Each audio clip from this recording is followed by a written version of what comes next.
Hello all, welcome to Poorni's life style. இன்றைக்கி வந்து ஒரு ப்ரோட்டீன் ரிச் கண்டென்ட்டான அடை தோசை தான் செஞ்சு காமிக்க போகிறேன். ரொம்ப ஹெல்த்தியானது. நீங்களும் அட்லீஸ்ட் மந்த்லி ஒன்ஸ் இதை ட்ரை பண்ணி பாருங்கள். அதுக்கு கடலைப்பருப்பு அரை கப்பு, துவரம் பருப்பு அரை கப்பு, அது கூடவே மற்ற எல்லா பருப்புகளும் கொள்ளு 1/4 கப்பு, தட்டைப்பயிறு 1/4 கப்பு, பச்சை பயிறு 1/4 கப்பு, அதே மாதிரி பாசிப்பருப்பு 1/4 கப். இந்த 4 பருப்பும் 1/4 கப் சேர்த்தும் போது உங்களுக்கு 1 கப் ஆயிரும். இப்போ பருப்பு மட்டும் 2 கப் ஆயிடுச்சு. இது கூட நம்ம 3 கப் அளவுக்கு ரைஸ் எடுத்துக்கலாம்.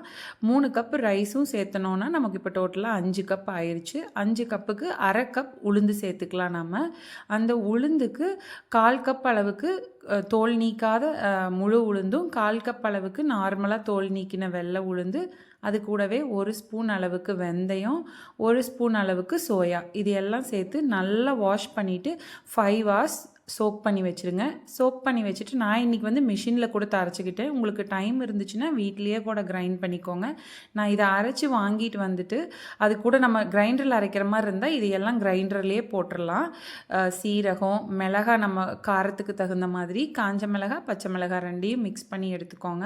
அது கூடவே கருவேப்பிலை இலை, இஞ்சி கொஞ்சம், அது கூடவே சின்ன வெங்காயம் ப்ளஸ் கொத்தமல்லி இலை, முருங்கைக்கீரை இருந்தால் சேர்த்துக்கோங்க, இன்னுமே நல்லா டேஸ்ட்டாக இருக்கும்.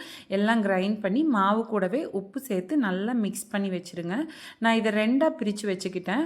ஒன்று வந்து ஒரு 2 days கழித்து கொடுத்தா நல்லாயிருக்கும்னு அப்படி வச்சுக்கிட்டேன். இன்னொன்று நைட் அரைச்சதுனால வச்சுட்டேன். கொஞ்சம் ஃபர்மெண்ட் ஆகிட்டால் நல்லாயிருக்கும், இல்லைன்னா கொஞ்சம் ரா ஸ்மெல் வர மாதிரி இருக்கும், பச்சை வாடை.